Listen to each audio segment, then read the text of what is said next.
नमस्कार मित्रों, बहुत बहुत स्वागत है आपका इल्विन क्लासेस के यूट्यूब प्लेटफॉर्म पे। हम रोज नई वीडियोस के साथ उपस्थित होते हैं, जो वीडियोस जानकारी भरी होती है। आज उसी क्रम में हम बात करेंगे मेनोपॉज क्या होता है, मेनोपॉज किसको होता है, मेनोपॉज होने की उम्र क्या है, अगर किसी को मेनोपॉज से वह व्यक्ति ग्रसित है तो उसमें कौन कौन से लक्षण दिखाई देते हैं, इसका इलाज क्या है और इससे जुड़े मिथक क्या है और सत्यता क्या है, इन सारी चीजों को हम इस अपनी कक्षा में कवर करेंगे। आइए बात करते हैं मेनोपॉज से जुड़े मिथक और उनका सच। तरफ वापस आते हैं मेनोपॉज से जुड़े मिथक और उनका सच।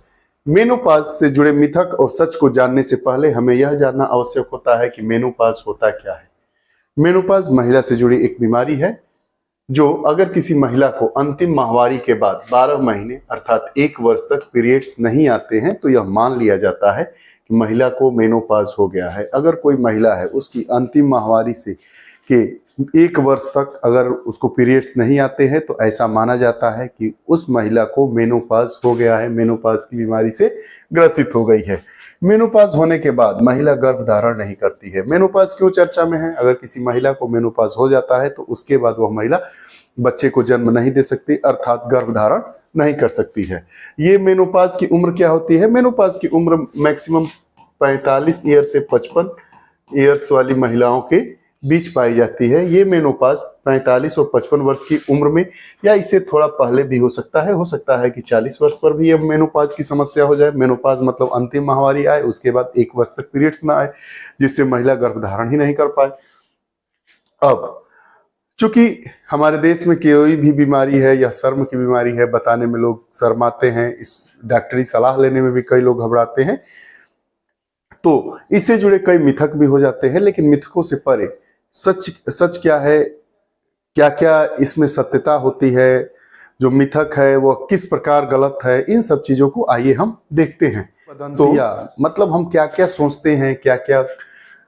तो मेनोपॉज सभी महिलाओं में एक ही तरह से होता है। मेनोपॉज सभी महिलाओं में एक ही तरह से होता है, यह मिथक है, लेकिन ऐसा नहीं है। मेनोपॉज में सभी महिलाओं को हॉट फ्लैशेस होते हैं। ये मेनोपॉज का सिर्फ एक लक्षण है। हॉट फ्लैशेस क्या होते हैं इसके बारे में भी हम बात करेंगे। ये मिथक है। मेनोपॉज से यौन संबंध की इच्छा खत्म हो जाती है, ऐसा होता, लोग कहते हैं, ऐसा मिथक है, ऐसा प्रचारित है कि अगर कोई महिला मेनोपॉज हो गया है, ग्रसित है, तो उसे यौन संबंध की इच्छा ही खत्म हो जाएगी। लेकिन ये ऐसी बातें नहीं है। ये मेनोपॉज यौन संबंध की इच्छा को कम कर सकता है लेकिन पूर्णतः समाप्त नहीं कर सकता है। मेनोपॉज के दौरान वजन बढ़ता है। मेनोपॉज के दौरान वजन बढ़ता है, ये भी एक मिथक ही है।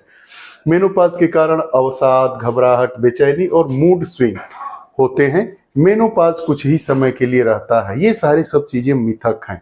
आइए इससे जुड़े असली तथ्य को जानते हैं। हार्मोन में बदलाव होने का अनुभव हर किसी का अलग अलग हो सकता है। अभी इससे जुड़े जो मिथक थे उसमें बताया गया था कि मेनोपॉज में हर महिला में एक ही लक्षण दिखाई देता है, वो गलत है। तो उसी में कह रहा है कि हार्मोन में बदलाव होने का अनुभव प्रत्येक व्यक्ति का अलग अलग हो सकता है, इसलिए मेनोपॉज के लक्षण, मेनोपॉज से होने वाली प्रतिक्रियाएं, क्रियाएं अलग अलग होती हैं। आगे, मेनोपॉज के शुरुआती 2 सालों में हॉट फ्लैशेस होते हैं, लेकिन सभी महिलाओं के साथ ऐसा नहीं होता है। जो मेनोपॉज का शुरुआती 2 वर्ष होता है उसमें हॉट फ्लैशेस होते हैं, लेकिन सभी महिलाओं के साथ ऐसा नहीं होता है। जो मेनोपॉज है वो यौन संबंधों को प्रभावित कर सकता है। अभी हमने पढ़ा था कि मिथक ये कहता है कि अगर कोई मेनोपॉज से ग्रसित है तो उसमें यौन संबंध बनाने की इच्छा खत्म हो जाती है, लेकिन ऐसा नहीं है। मेनोपॉज जरूर यौन संबंधों को प्रभावित करता है लेकिन इच्छा को खत्म नहीं करता है। मेनोपॉज हो या ना हो, उम्र बढ़ने के साथ मेटाबॉलिज्म होता है। मेनोपॉज अगर किसी में है या नहीं है, लेकिन मेटाबॉलिज्म तो उम्र के साथ बढ़ता ही रहता है। मेनोपॉज में नींद आने की समस्या होने और हॉट फ्लैशेस होने से चिड़चिड़ापन हो सकता है। मेनोपॉज होता है तो नींद आने की समस्या है, हॉट फ्लैशेस होता है, इससे चिड़चिड़ाहट, बेचैनी हो सकती है, यह बात सही है। मेनोपॉज का समय 7 वर्ष भी चल सकता है और कुछ महिलाओं में 14 वर्ष भी लग सकता है। ऐसा नहीं है कि मेनोपॉज का एक निश्चित समय है, सब महिलाओं में 2 वर्ष या 10 वर्ष का ही है, ऐसा नहीं है। 7 वर्ष से लेकर 14 वर्ष तक की ये अवस्था होती है, यह समय होता है। उसके चरण कौन कौन से होते हैं, स्टेप वाइज स्टेप इस चीजों को जानते हैं। तो प्रथम चरण जो होता है मेनोपाज से पहले, अगर किसी महिला को मेनोपाज नहीं होता है तो उससे पहले की स्थिति क्या होती है, तो ये अधिकतर महिलाओं को 30 या 40 साल की उम्र के आसपास प्रभावित करता है। इस अवधि के दौरान एस्ट्रोजन और प्रोजेस्टेरॉन का स्तर भी बदलना प्रारंभ हो जाता है। जो ये दो एजेस्ट्रॉन है, हार्मोन्स हैं, और प्रोजेस्टेरॉन है, ये हार्मोन्स का बदलना प्रारंभ हो जाता है। यह मेनोपाज के होने के पहले की अवस्था है। द्वितीय चरण होता है जिसे पेरीमेनोपाज कहते हैं। द्वितीय चरण होता है जिसे पेरीमेनोपाज कहते हैं। ये महिलाओं के प्रजनन क्षमता खत्म होने का संकेत है।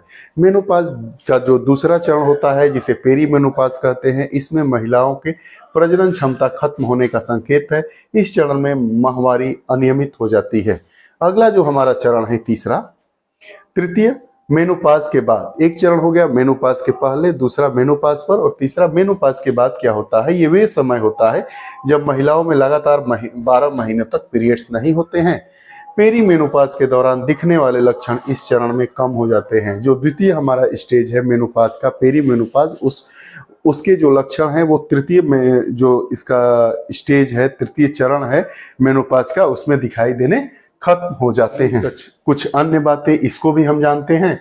ये क्या होता है, हॉट फ्लशेस। इससे तात्पर्य अचानक तेज गर्मी महसूस करना आम बात है, लेकिन ये हर महिला को प्रभावित नहीं करता है। प्रत्येक वर्ष 18 अक्टूबर को वर्ल्ड मेनोपाज डे मनाया जाता है। प्रत्येक वर्ष 18 अक्टूबर को वर्ल्ड मेनोपाज डे मनाया जाता है, इसीलिए इस कक्षा को ली गई है।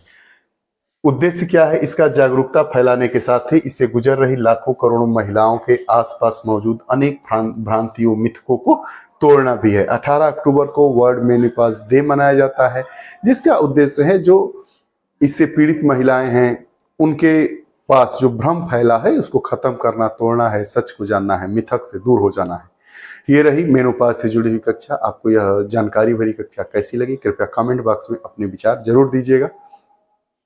कक्षा में जो बातें बताई जाती हैं वह कहीं ना कहीं से ली गई होती है, किसी मैगजीन से या किसी न्यूज़ चैनल से या कोई साइट से या ली गई है, उसी के आधार पर यह बनाया जाता है। अगर कोई महिला इस रोग से पीड़ित है तो डॉक्टरी सलाह लेने के बाद ही अपना कदम उठाए। फिर नई कक्षा के साथ उपस्थित होते हैं, तब तक के लिए बहुत बहुत धन्यवाद।